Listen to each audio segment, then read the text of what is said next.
Sea tu voluntad, Hashem, Dios mío, que por mi causa nadie cometa un error, y que no falle en alguna cuestión de halajá, y que por dicho motivo mis compañeros se burlen de mí, y que no diga que lo impuro es puro, ni que lo puro es impuro, y que mis compañeros no tropiecen en una cuestión de halajá, y no permitas que yo me burle de ellos. Talmud Berajot 28b.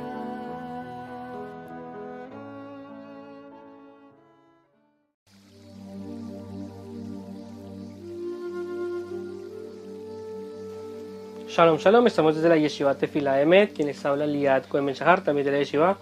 Vamos a continuar con un estudio más del rabino Haim Halevi Donim. Esos estudios lo pueden encontrar en su libro El Ser Judío, que es una guía para la observancia del judaísmo en la vida contemporánea. Es un libro que fue impreso por la Organización Sionista Mundial del Departamento de Educación y Cultura Religiosa para la Diáspora en Jerusalén en el año 5739 de la creación o el año secular 1978.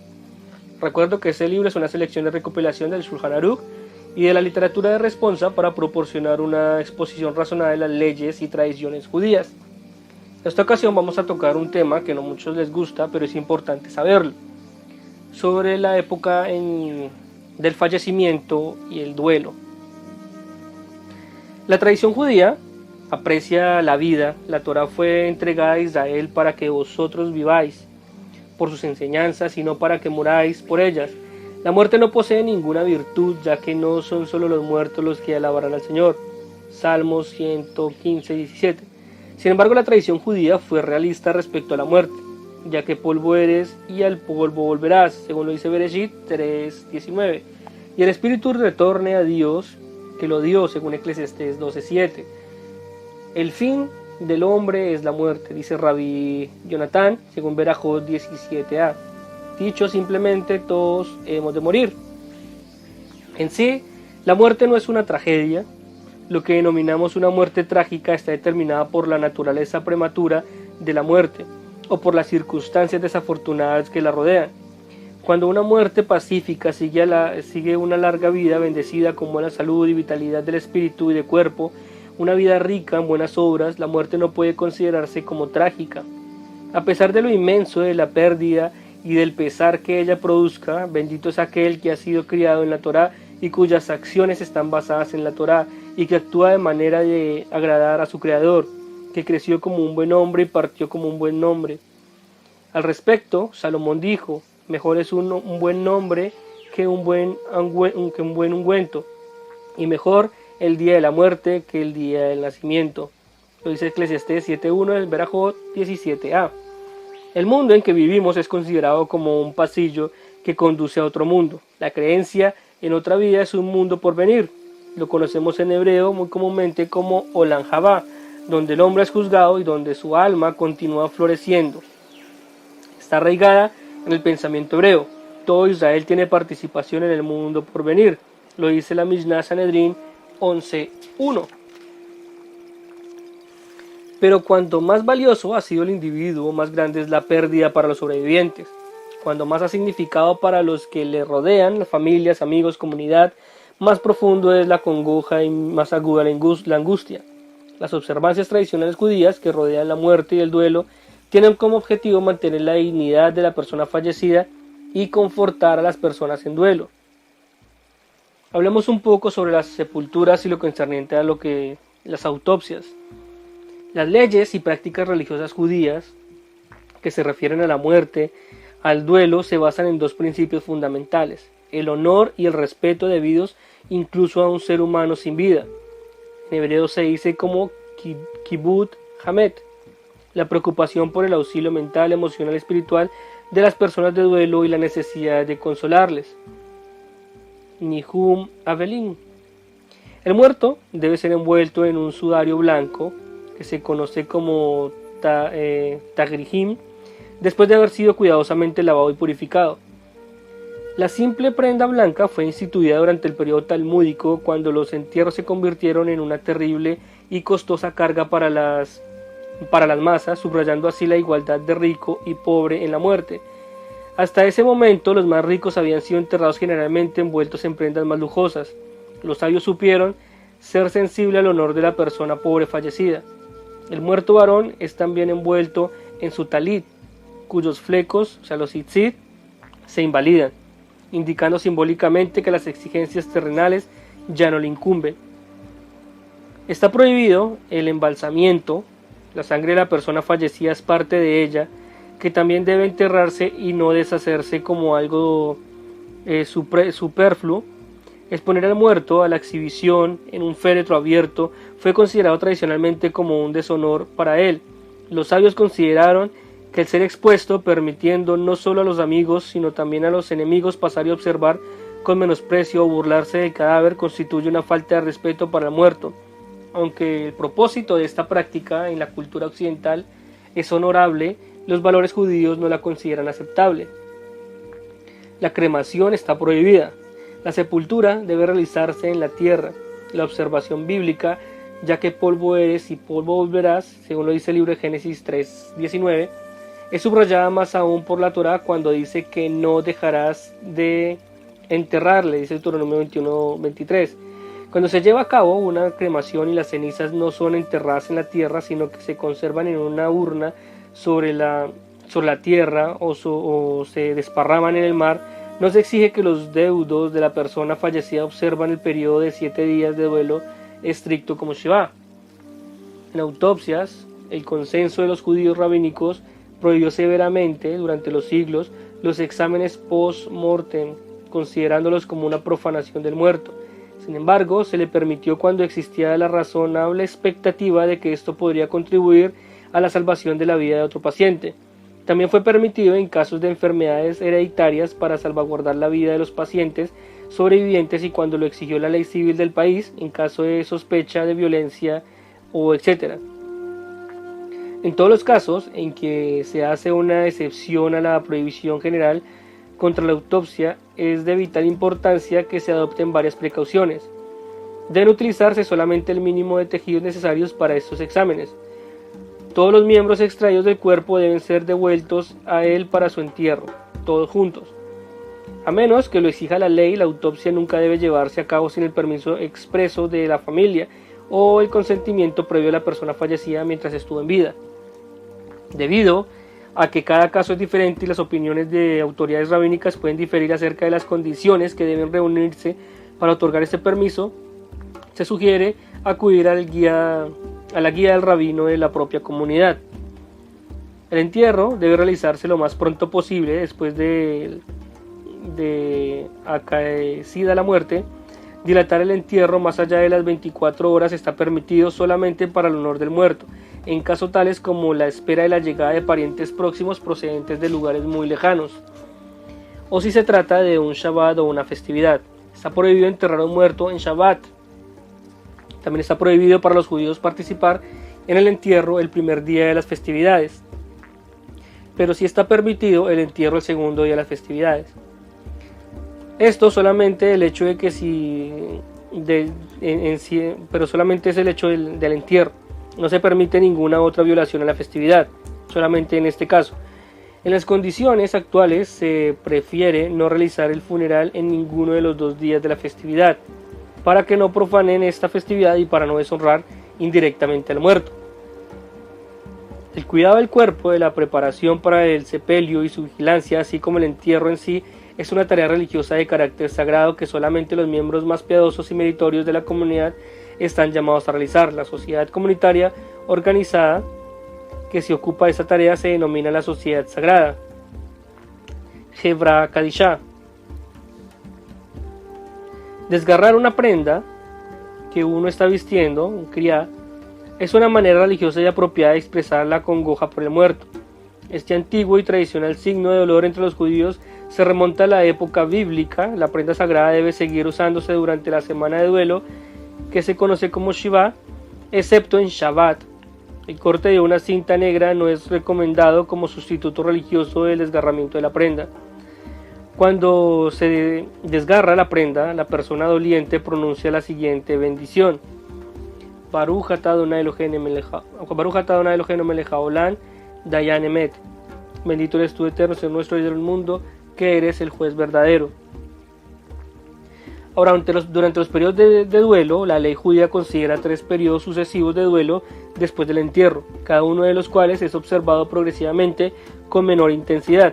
El primer periodo se denomina Shiva, que que significa 7, y se refiere al periodo de duelo severo de 7 días que sigue al entierro.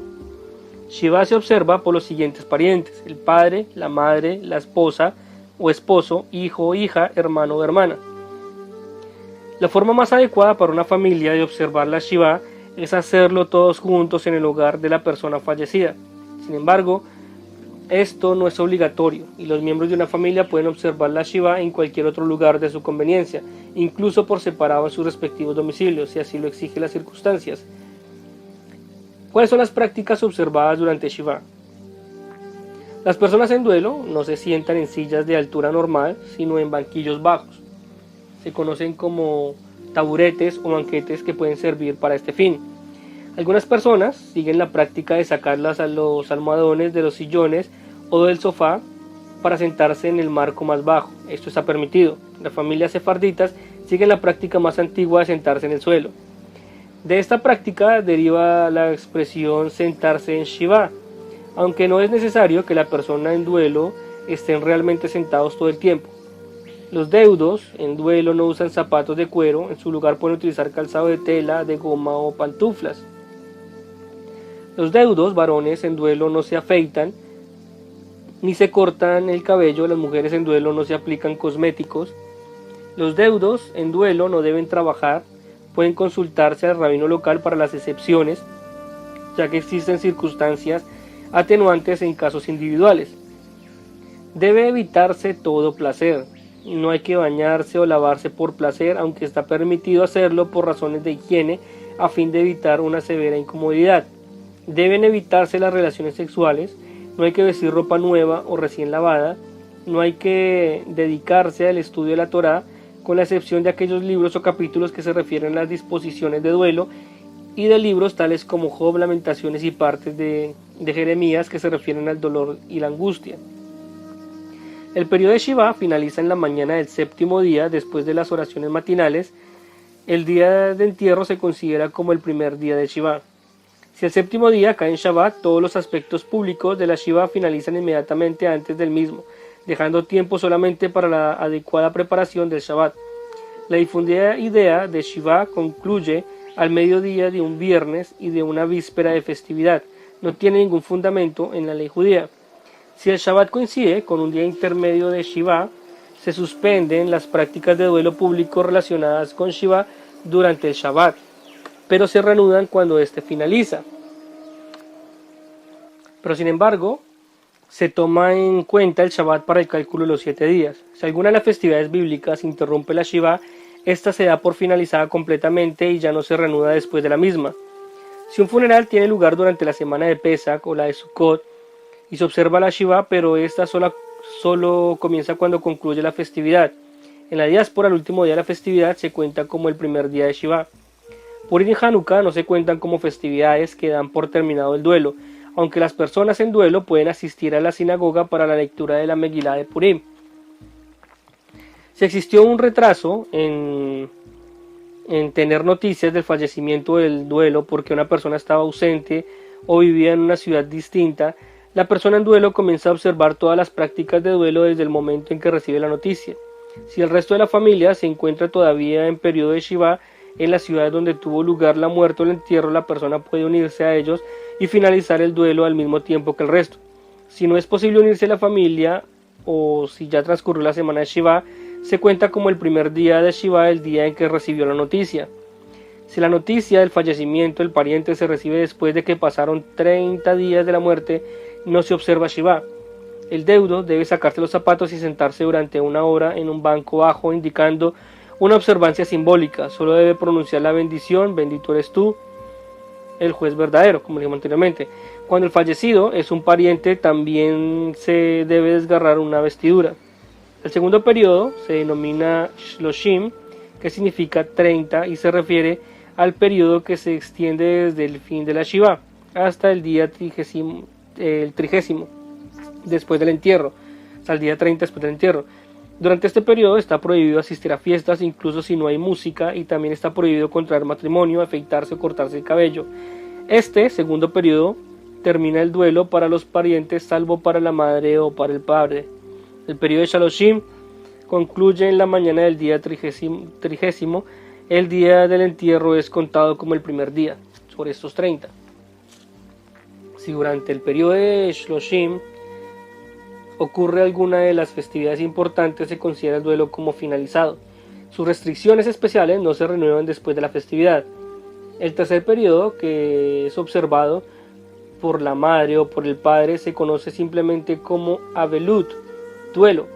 Concluye al fin de 12 meses hebreos después del día del fallecimiento. Durante ese periodo deben evitarse acontecimientos alegres, cenas con música, teatros y conciertos. Los hijos deben realizar diariamente el Kaddish durante 11 meses. Después de finalizar el año, está prohibido continuar con las prácticas o restricciones que indiquen abiertamente la continuación del duelo y de la pena. Ahora, en cuanto a las confrontaciones con las personas en duelo, las exigencias de confortar o consolar a una persona en duelo solo comienza después del entierro, hasta el momento que debe permitirse al doliente dar plena expresión de su dolor. Durante este periodo no debe formularse ninguna condolencia formal. La práctica seguida en algunas comunidades de alentar visitas de condolencias a la familia en duelo antes del entierro, sea en su propia residencia o en el lugar de funeral, no está de acuerdo con las costumbres y los procedimientos judíos. Solamente la familia más cercana y los amigos cuya presencia se requiere para hacer los arreglos para el funeral o para otros asuntos pueden visitar a la familia de la persona fallecida antes del funeral. Después del sepelio, la primera comida de las personas en duelo no debe consistir en su propia comida, debe ser preparada para ellos por vecinos, amigos y parientes. Esta práctica se basa en un pasaje de Ezequiel 24:17, que habla negativamente de las prácticas de duelo que entonces prevalecían y dice: ni comas el pan de duelo. De esta manera se considera como mitzvah para los vecinos o a los amigos de las personas en duelo prepararles su primera comida. Esta comida se denomina comida de consuelo. De acuerdo a la tradición, esta incluye huevos duros, alimento que se convirtió en un símbolo de duelo y de condolencia. La redondez del huevo simboliza en cierto modo la naturaleza continua de la vida y quizás también sugiere que la renovación y la alegría deben seguir a la desesperación. Aunque no existen restricciones especiales vinculadas con esta comida, debe tenerse cuidado de no convertirla en una reunión social. Debe comerse en silencio y en contemplación por respeto a la persona en duelo. Esta comida no está destinada a los visitantes. La comida de consuelo no se sirve si los dolientes retornan del funeral la tarde que precede a Shabbat o a un día de festividad. Si la sirve en los días intermedios de Pesach y Sukkot, o sea en los días de Hol HaMoed, a pesar de que en ellos no se observe Shiva. Cuando se entra en una casa en duelo no se saluda. Es mejor no decir nada, ya que las palabras no pueden expresar de manera adecuada la profundidad de las condolencias que la persona quiere transmitir y que se dice en este mundo superficial. La tradición establece que el visitante no inicia la conversación con la persona en duelo, sino que espera que ésta lo haga. Es adecuado referirse en la conversación sobre la persona fallecida, recordarlo y mencionar las buenas cualidades por las que fue apreciado. Las personas que deliberadamente no mencionan a las personas fallecidas porque creen que de esta manera evitan causar más dolor al deudo, no comprenden plenamente la psicología del dolor. Hablar de trivialidades durante la visita es mucho menos confortable y más doloroso para el doliente que hablar acerca de la persona fallecida. Al despedirse de las personas en duelo, en cualquier momento durante la semana de Shiva, se pronuncia la tradicional fórmula de condolencia. Hamakon yenachen etchem betoch shear avelei Sion v'Yerushalayim. Quiera el Señor consolarlos junto con todos los dolientes de Sion y Jerusalén. Aunque no es necesario decir nada más, que este voto puede agregarse las palabras adicionales de consuelo si una persona así lo desea y puede hallar las expresiones adecuadas. Ahora, según las reglas especiales para los Kohanim, dice el libro de Levítico 21:1-4, el Señor dijo a Moshe: habla a los Kohanim, hijos de Aarón, y diles que ninguno se contamine por un muerto de los que su pueblo ha de ser por un consanguíneo próximo, por su madre o por su padre o por su hijo o por su hija, o por su hermano o por su hermana, virgen que viva con él y que no se hubiera casado, por ella puede contaminarse, pero no por sus otros parientes profanándose. Habla sobre un Cohen, descendiente de la tribu de los sacerdotes, no pueden entrar en contacto con un muerto. Repito, un Cohen descendiente de la tribu de los sacerdotes no puede entrar en contacto con un muerto. Esta prohibición se refiere no solo al contacto físico afectivo, sino que incluye la presencia de una misma habitación. Si existen puertas o pasajes que comunican con otras habitaciones, la prohibición se extiende también a esas habitaciones. Cuando se ha sacado el cadáver de un edificio o habitación, el Cohen puede ingresar, porque se supone que el espíritu de contaminación abandonó el lugar junto con el cadáver. Inclusive al aire, un Cohen puede acercarse a una tumba más cerca de 4 amot, aproximadamente, que es 1,80 m. Sin embargo, no es necesario que el Cohen se separe más de 4 tefajim, aproximadamente medio metro. Esto es de acuerdo a la distancia que debe haber entre un cadáver que es conducido bajo el cielo descubierto para ser sepultado. Está permitido, y según algunos es incluso un deber religioso para un Cohen contaminarse ritualmente para las siguientes categorías. Cuando la esposa, la madre, el padre, el hijo, la hija, el hermano, la hermana, la soltera, a fin de hacer arreglos para el entierro y asistir al sepelio. Las restricciones acerca de la contaminación ritual se aplican solamente a los miembros varones de la familia, no se aplican ni a la esposa ni a las hijas de un Cohen. En cuanto al Kadish, que se conoce como doxología, un hijo tiene el deber de recitar la plegaria del Kadish en los servicios religiosos diarios a partir del día del entierro y por un periodo de 11 meses. Esta devoción es considerada como un acto de reverencia por el padre o la madre fallecidos.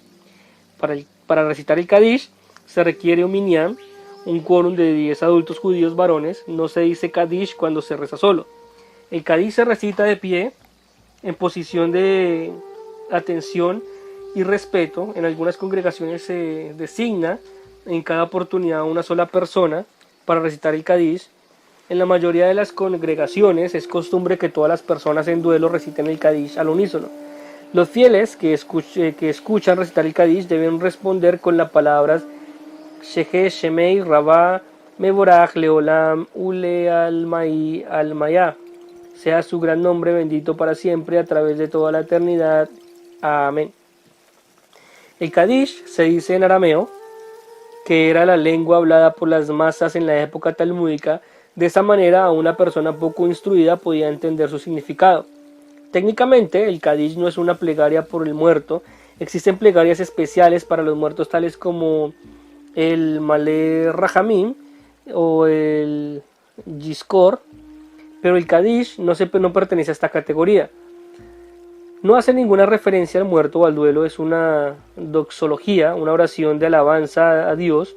Es lo que la declaración de profunda fe en grandeza exalta al Todopoderoso y un pedido de redención y salvación final. La palabra Kadish significa santo y es similar a la palabra Kiddush, que es la oración de santificación para el Shabbat y las festividades. El Kadish es una de las oraciones más antiguas de la liturgia judía y se remonta a los días del Segundo Templo. Esta Kiddush, en la traducción al español, diría algo así: exaltado y santificado sea el gran nombre de Dios en el mundo, que Él ha creado su voluntad, establezca su reino en vuestra vida y durante vuestros días y en la vida de toda la casa de Israel, prontamente y en tiempo cercano, y dígase amén. Sea su gran nombre bendito para siempre a través de toda la eternidad, bendito y alabado, glorificado y enaltecido y elevado y embellecido y ensalzado, loado sea su nombre sagrado, bendito sea por encima de todas las bendiciones e himnos, alabanzas y consolaciones que se pronuncian en el mundo, y dígase amén. Haya una gran paz en los cielos y en la vida para nosotros y para todo Israel, y dígase amén. Que el que establece la paz en las alturas celestiales establecerá su misericordia en la paz para nosotros y para todo su pueblo Israel, y dígase amén. Esta es la oración del Kadish que se dice en ese momento. Ahora, originariamente el Kadish se recitaba solamente después de finalizada una sesión de estudio de la Torá, en la forma de Kadish rabínico, el Kadish de Rabanam. Todavía se pronuncia estas circunstancias, los sidurín lo pueden encontrar. Sin lugar a dudas, son palabras y sentimientos apropiados para finalizar un periodo dedicado al estudio de la palabra divina. En algún momento, a comienzos de la Edad Media, durante el periodo post-talmúdico, Esta oración se identificó como las personales en duelo. Si en medio del dolor y la pérdida personal, en cuanto existe una tendencia de culpar y rechazar a Dios, una persona se pone de pie para expresar estas palabras de fe y de confianza en Dios en forma pública, este es un acto de gran mérito para el alma de la persona fallecida, porque se le reconoce a la persona muerta el hecho de haber criado un hijo capaz de realizar semejante acto de fe. Solamente en este sentido, el Kadish puede considerarse como una indirecta, que podría ser una oración por el difunto. Su recitación incrementa el mérito del alma en el juicio que tenga lugar en el mundo por venir. Una hija no tiene la obligación religiosa de recitar el Kadish diariamente, pero cuando puede recitarlo en los servicios religiosos, si se siente inclinada a hacerlo. Algunos eruditos religiosos no comparten este criterio. Prefieren que sea el varón el que haga esto. Está permitido y es meritorio que un niño menor de 13 años cumpla con la recitación del Kadish por su padre o madre fallecidos, a pesar de no haber alcanzado la madurez religiosa. Se ha adoptado la costumbre de obtener los servicios de una persona religiosa para decir el Kadish, cuando una persona fallecida no tiene hijos varones. Sin embargo, cuando existe un hijo, esta práctica no tiene ningún mérito. El mérito correspondería a la persona fallecida por la obligación del familiar sobreviviente de decir el Kadish. Es anulado por el hecho de alquilar los servicios de un sustituto. Es mejor que un hijo diga el Kadish a una persona contratada o una persona fuera de la familia. Una vez por día pues se dice este Kadish. Aunque un extraño lo haga 100 veces por día, es mejor que el hijo lo diga una sola vez. Tiene más mérito que lo diga el hijo. Se considera como un mérito para el alma de la persona fallecida si la persona doliente dirige los servicios de la congregación y participa en el estudio de la Mishnah, además de recitar el Kadish. Aunque no exista ninguna obligación, está permitido una persona en duelo recite el Kadish para parientes fallecidos que no sean el padre o la madre. Sin embargo, si el padre y la madre viven, no es correcto recitar el Kadish de duelo por otros parientes. La manera más importante de ganar la gracia divina para los padres fallecidos es a través del honor que se les rinde en su memoria en el modo de vida seguido por los hijos, por una vida de rectitud, por las buenas obras y por su devoción, los caminos del Señor. Al evaluar la vida de un padre o una madre, se considera la influencia que estos ejercieron sobre sus hijos. La forma de vida de los hijos constituye el criterio definitivo del valor de los años de los padres que pasaron sobre la tierra. Como dice el Zohar, si el hijo anda por caminos perversos, trae deshonor y vergüenza al padre. Si anda por caminos rectos y sus obras son justas, confiere entonces el honor a su padre tanto en este mundo, entre los hombres, como en el mundo venidero ante Dios. Ahora, es una antigua costumbre entre los judíos que se remonta a la época de los patriarcas, la de erigir una lápida en la cabecera de la tumba como un acto de reverencia y respeto a la persona fallecida, de modo que no sea olvidada en qué lugar descansó definitivo y este lugar no sea profanado. En algunas comunidades se acostumbra no erigir la lápida hasta un año después del entierro. Una de las razones para esta demora es que durante el primer año los muertos son recordados diariamente por los dolientes y no se requiere una lápida. Sin embargo, no existen reglas referentes a este tema y es correcto desde el punto de vista religioso colocar la lápida en la primera oportunidad posible. En Israel es frecuente la práctica de colocar la lápida poco después del periodo de duelo de 30 días. Se conoce como Sheloshim. Es importante distinguir entre el requisito de erigir una lápida, que es una costumbre tradicional, y el descubrimiento de una lápida acompañado por un servicio y un ritual especial. El servicio del descubrimiento no tiene ningún fundamento en la ley ritual o en las exigencias de la Halajá y constituye más bien una innovación contemporánea. Aunque este servicio proporciona una ocasión para rendir tributo adicional y una señal de respeto para la persona en valor, ninguna familia debe sentirse obligada desde el punto de vista religioso a realizar el servicio formal de descubrimiento de la lápida. Es suficiente con erigir una lápida adecuada y visitar la tumba en forma privada. Algunas de las plegarias que se recitan es la plegaria el Malé Rajamín, que se recita por un hombre.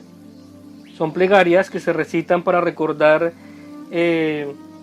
cuando se visita una tumba de una persona fallecida. El Malé Rajamín, cuando es por un hombre, se recita o la siguiente oración, que obviamente está en hebreo, pero la traducción vendría siendo así: Dios lleno de misericordia, que moras en las alturas, concede descanso perfecto bajo las alas de la divinidad, en las esferas de lo sagrado, y lo puro, que resplandecen como el firmamento luminoso del alma. Ahí se dice el nombre de la persona, que ha entrado en la eternidad, pues yo prometo ofrecer caridad en memoria de su alma, en el paraíso sea su reposo. Por ello, que el misericordioso la guarde en el refugio de sus alas para siempre, y una al manantial de la vida del alma, para que siempre sea el eterno su morada y descanse en paz en su lecho. Y digamos amén. Luego se agrega, en esa parte se agrega el nombre de la persona fallecida. La oración recordatoria de Yizkor se recita en la sinagoga en Yom Kippur y el último día de Pesach, Shavuot y en Sukkot. Eso en memoria del padre, en memoria de la madre. Vendría siendo así: recuerde a Dios al alma de mi venerado padre o madre, ya sea el caso, que ha entrado en la eternidad, pues yo ofrezco caridad en su memoria, y por ello que se una en el manantial de la vida junto con las almas de Abraham, Isaac, Jacob, Sara, Rica, Raquel y Lea, y con todos los otros piadosos y justos que se encuentran en el paraíso, y digamos amén. Ahora, esta oración se conoce como el Yahrzeit, que se refiere al aniversario del día de la muerte de acuerdo al calendario hebreo. Inclusive el primer aniversario, sin embargo, si el entierro tuvo lugar 3 o más días después del día de la muerte, el primer día para Yahrzeit se observa en el aniversario del día del sepelio. Los hijos tienen la obligación de recitar Kadish en el día de Yahrzeit. Si la persona tiene la capacidad, también debe dirigir los servicios y ser convocado a la Torá para una aliyá. También se acostumbra a encender una vela o lámpara recordatoria en vísperas de Yahrzeit para que arda durante un periodo completo de 24 horas. Esta práctica se fundamenta en el pensamiento expresado en Proverbios 20:27. La lámpara del Señor es el espíritu del hombre. Si las circunstancias lo recomiendan, está permitido reemplazar la llama de la vela por una lámpara eléctrica. El día de Yahrzeit es especialmente adecuado para realizar actos de bondad y para ofrecer caridad. También existen otras leyes y prácticas de larga tradición relacionadas con el entierro y el duelo. Algunas de estas costumbres dependen de las prácticas de la comunidad local, como se conocen como Minhaj HaMakom. Estas son algunas leyes en cuanto al fallecimiento y el duelo en la vida judía. Este, les recuerdo, es un estudio de Rabbi Hayi Halevi Donim. Lo pueden encontrar en su libro El Ser Judío, que es una guía para la observancia del judaísmo en la vida contemporánea. Y bueno, hasta aquí los acompaño. Espero este estudio les haya sido de bendición. Quien les habló, Liad Cohen Ben Shahar, también de la Yeshiva Tefila Emet, y Shalom. Si estás interesado en aprender hebreo bíblico con nosotros, lo puedes hacer a través de YouTube, en nuestro canal alterno Café Ivrit Ulpan, cortesía de la plataforma virtual de la Yeshiva Tefila Emet en español. Si tienes alguna duda o comentario, nos puedes dejar tu mensaje en la casilla de comentarios del canal y con gusto lo resolveremos.